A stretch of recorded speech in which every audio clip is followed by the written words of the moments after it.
বন্ধুরা good morning, শুভ সকাল। তো দেখো ওদিকে ভাত বসিয়ে দিয়ে আর এদিকে আমি সবজি কাটতে বসে পড়েছি। সবজির মধ্যে এই যে চাল কুমড়োটা কেটে নিলাম, একটা চাল কুমড়ো আজকে করবো। দুটো তো এনেছিল তোমরা জানোই, তার মধ্যে একটা একদম ছিঁড়ি করে কেটে নিলাম, একটু দানা নেই, বেশ ভালো কিন্তু কচি। আর এই যে বাজার থেকে কালকে নিয়ে এসছে দেখো সজনে ডাঁটা। এখন 12 মাসে কি ডাঁটা পাওয়া যায় নাকি? হ্যাঁ। এই যে বন্ধুরা সজনে ডাঁটা, এটা খাওয়া খুবই উপকার। আর তার সাথে নিয়ে এসেছে ওই টুকটাক করে সবজি আনা চলেই আমাদের, একবারে আনলে নষ্ট হয়ে যায়, তো ওই জন্য এই দেখো। ও পটলের সাইজ দেখো বন্ধুরা, এরকম পটল দোরমা খেতে হেভি। তো যাই হোক, একদম সব কটার সাইজ কিন্তু সেম, বড় বড়।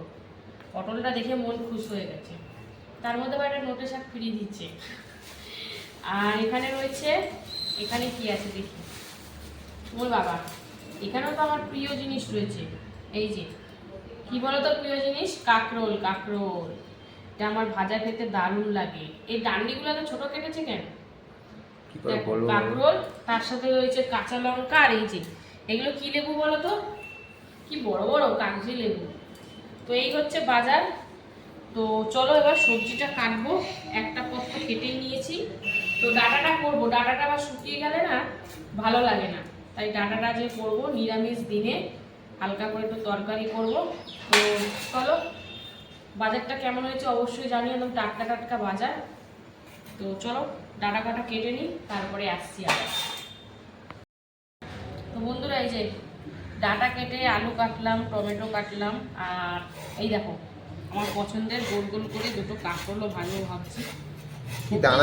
কি দানা বড় বড়। হ্যাঁ, সবজি থাকলে আমার হাত চুলচুল করে, এটা করি ওটা করি, কিন্তু সময়ের মধ্যে গরম লাগে এত, আর সময়ের মধ্যে করতে হবে, আবার এদিকে গরমে পারি না। কিন্তু ওই যে দেখলেই রান্না করতে আমি প্রচণ্ড ভালোবাসি, তৈরি হচ্ছে আমার। ওই জন্য তো বেশি সবজি আনি না ঘরে, আনলেই খালি করতে ইচ্ছা করে। না না, ভাবলাম দুটো পটল একটু ভাজা খাই, আবার রেখে দেবো, আবার কখন দেখবো সাঁটা মতন পড়ে গেছে, আমি ভাজা খেতে পারবো না। আর সেটা পটল ওগুলো চাপ লেগেছে, এটা কোনো জল লাগে না, কিছু লাগে না, সেটা হবে না। হেবি সুন্দর পটলগুলো দেখো, কি বড় বড়, বেশ ভালো। তো দুটো পটল দুটো কাঁকরোল ভাজা করব। আর এখানে দেখো আলু কেটে নিয়েছি, একটু বেশি করেই আলু দিয়েছি এই দেখো, কারণ একটু বেশি করে তরকারি করব যাতে ওবেলার জন্য হয়ে যায়, নাহলে শুক্রবার দিন না প্রচুর ঝামেলা হয় ওবেলা। আবার সবিনও ভিজিয়ে দেবো। হ্যাঁ সব দেবো, এই তো একটু সব কিছু দিয়ে তরকারি করব, কারণ আমাদের তরকারিটা বেশি লাগে ভাতের তুলনায়। তো ওই যে বেগুন দিলাম, একটা বেগুন ছিল সেদিনটা কিসের জন্য এনেছিল, পুঁই শাকের জন্য না, চিংড়ির জন্য। ও হ্যাঁ, আলু বেগুন চিংড়ির জন্য এনেছিল, তো একটা তো দিয়েছিলাম আর একটা এখন দিয়ে দিলাম। আবার পেঁপেও দেবো, পেঁপেটা আলাদা করে সিদ্ধ খেয়ে লাভ নেই, তরকারির মধ্যে দিলে বেশ ভালো লাগে। একটু পাকা পাকা, আবার এইটুখানি পেঁপে আবার পাকা শুরু করে দিচ্ছি। তো যাই হোক, সোয়াবিন ভিজিয়ে রেখেছিলাম, আমি কিন্তু ঠান্ডা জলেই ভিজিয়ে করি, আমার কোনো সমস্যা হয় না, অসুবিধা হয় না। তো চলো, আজ তো নিরামিষ রান্না বান্না, তাই পেঁয়াজ রসুনের বালাই নেই, এই একটু আদা রেখেছি, আদা টমেটো জিরে কাঁচা লঙ্কা দিয়ে করবো। তো চলো, সবজি কাটা আমার প্রায় শেষের দিকে, একদম সরাসরি রান্নায় চলে যাবো। সকাল সকাল কিন্তু রান্না বান্না বসিয়ে দিয়েছি। এদিকে দেখো শুকনো কড়াইতে প্রথমেই মুগ ডালটা একটু ভেজে নিচ্ছি, তো একটু হালকা লাল লাল করে ভেজে নিয়ে তারপরে নামাবো। আর এইদিকে কিন্তু ভাত বসিয়ে দিয়েছি, জল প্রায় গরম হয়েই গেছে, এখন ফোটার অপেক্ষায়, 1 ফোটার হলে বন্ধ করে রাখবো। তো চলো দুদিকে হোক, আসছি তারপরে, সঙ্গে থাকো। বন্ধুরা ভাতটা 1 ফুটান দিয়ে বন্ধ করে রেখেছিলাম, এই যে আরেক ফুটান দিচ্ছি, আর ভাত কিন্তু আমার একদম কমপ্লিট। তো ভাতটা তো গড় দেবই, আর এইদিকে তেল বসিয়ে দিয়েছি, কারণ প্রথমেই ভেজে নেব এই যে পাঁপড়।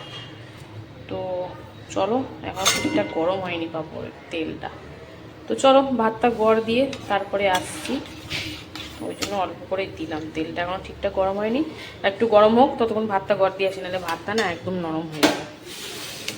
তো বন্ধুরা ভাতটা গড় দিয়ে তারপরে দেখো কড়াই বসিয়ে দিয়েছি, তেল দিয়ে জিরে ফোড়ন দিয়েছি, আর দিয়েছি সামান্য একটু তেলের মধ্যে হলুদ। তো এখন সবজি কটা দিয়ে দেবো, সবজি কটা দিয়ে কিন্তু হালকার উপর একটু ভাজাভাজি করে নেব। তো এখানে রয়েছে দেখো বেগুন, সজনে ডাঁটা, পেঁপে আর আলু, আর এরপরে এর মধ্যে একটু সোয়াবিন যাবে। বেশ অনেকটাই তরকারি করে নিচ্ছি একবারে, যা গরম পড়েছে দুবেলা রান্না করা না খুবই কষ্টকর, তো যখন উপায় আছে তাই একবারেই করে নিচ্ছি। তো এই যে সবজি কটা দিয়ে দিলাম। তো চলো হালকার ওপর নাড়াচাড়ি করে নিই, তারপরে মশলাপাতি এর মধ্যে অ্যাড হবে। আর এখন সোয়াবিনটা দেবো না, পরে দেবো মশলাপাতি দেওয়ার পর। তো চলো এইদিকে একটু সবজিটা বসিয়ে দিচ্ছি, ভাজাভাজি হোক। আর এইদিকে এই যে পাঁপড় ভাজতে ভাজতে তখন ভাত জল দিতে চলে গেছিলাম, কারণ তেলটা ঠিকঠাক গরম হয়নি। আর এখন আবার এই যে ভাজা চলছে। তো দু রকমের পাঁপড়, একদিকে লাল পাঁপড়, একদিকে হলুদ পাঁপড়।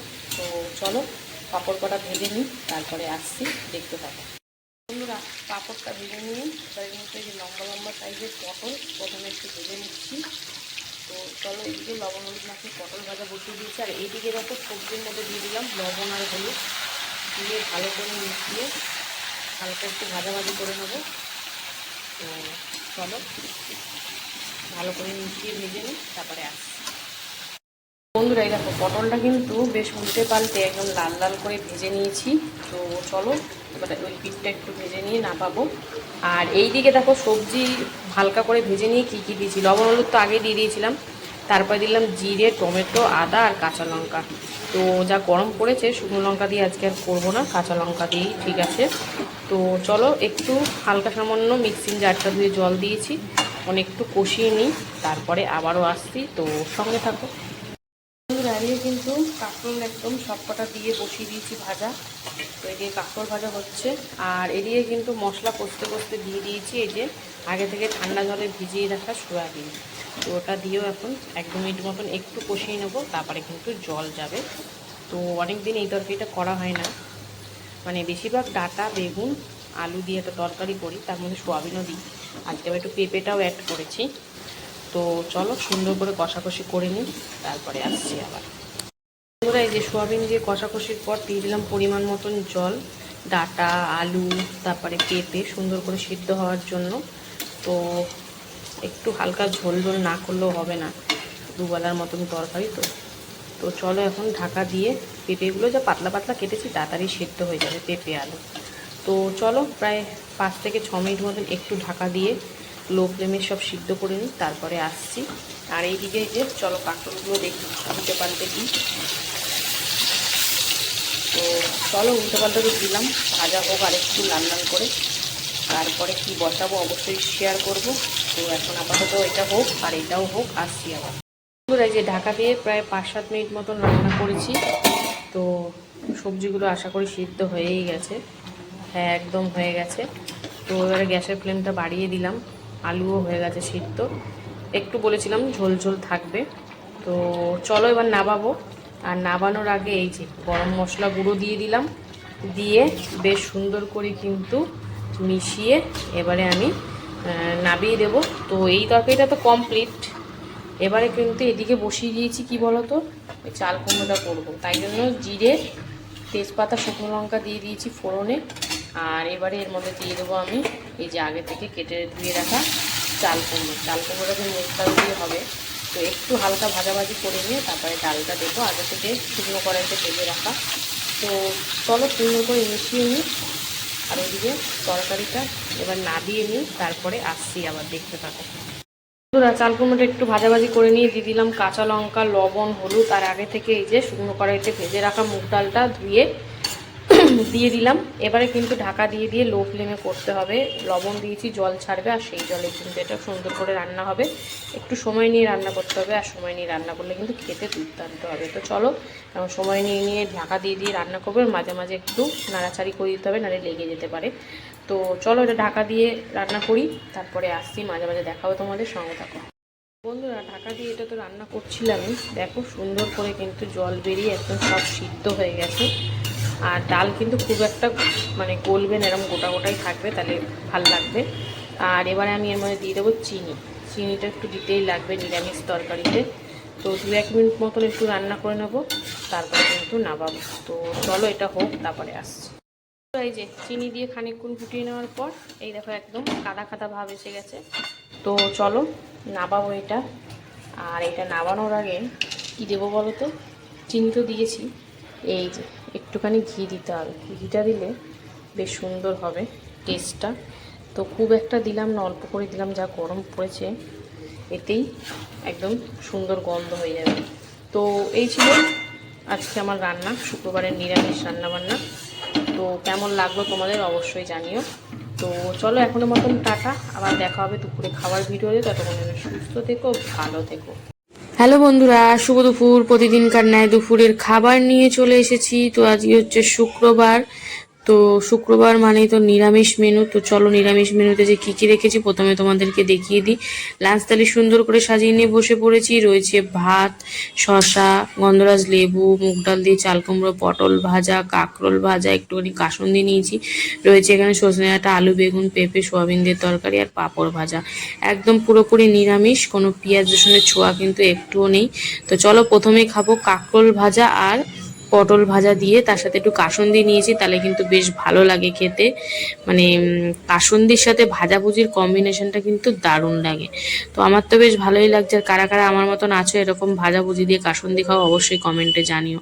তো কাসুন্দি দিয়ে আর তার সাথে কাঁকরোল ভাজা আর পটল ভাজা দিয়ে বেশ জমিয়ে খেয়ে নিচ্ছি। আর দুটোই আমার পছন্দের ভাজাভুজি, এই দিয়ে মানে একতলা ভাত আমি খেয়ে নিতে পারি।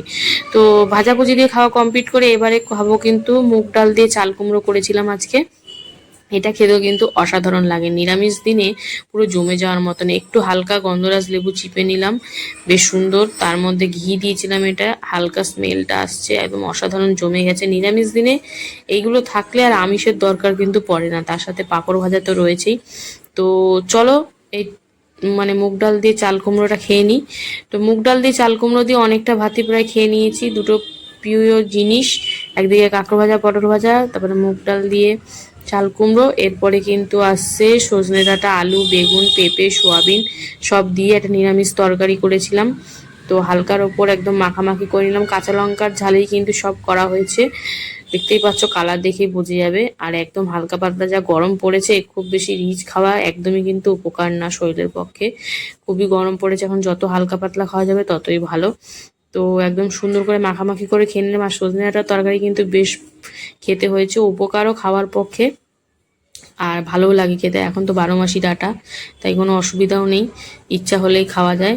তো আর তার সাথে এই যে শশা আর পাঁপড় দিয়ে বেশ জমিয়ে খেয়ে নিলাম। তো কেমন লাগলো আজকের দুপুরে, মানে শুক্রবার দুপুরে নিরামিষ খাওয়া দাওয়া, অবশ্যই কমেন্টে জানিও।